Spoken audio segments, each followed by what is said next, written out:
Question कह रहा है why will a sheet of paper fall slower than one that is crumpled into a ball. यानी question हमसे ये कह रहा है कि हमारे पास ये कोई पेपर है, उसके हमारे पास सीट है, और ये है पेपर और उसकी हमारे पास कोई सीट है। मान लीजिए पेपर की सीट है।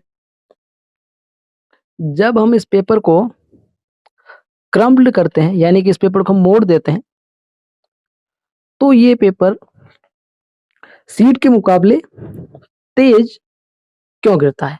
तो इसका आंसर मैं दो रीजन देता हूं। सबसे पहला इसका रीजन ये है कि जो जब हम पेपर जो सीट है उसको क्रम्प्ड करते हैं तो इसकी जो डेंसिटी है वो इंक्रीज हो जाती है, डेंसिटी इंक्रीज। और इसका जो सेकंड रीजन है वो रीजन ये है कि जब पेपर सीट की तरफ होता है तो जो नीचे गिरते समय उस पर जो एयर का रेजिस्टेंस लगता है, इसकी वॉल्यूम ज्यादा है, तो जो एयर का रेजिस्टेंस है वो इसकी सरफेस पे ज्यादा लगेगा एज कंपेयर टू जो इसको हमने बॉल बनाई है उससे ज्यादा। इसीलिए सेकंड रीजन इसका ये हो गया, resistance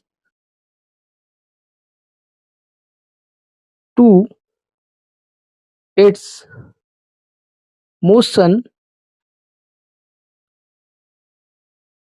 through the air decreases and it falls faster than a sheet of paper।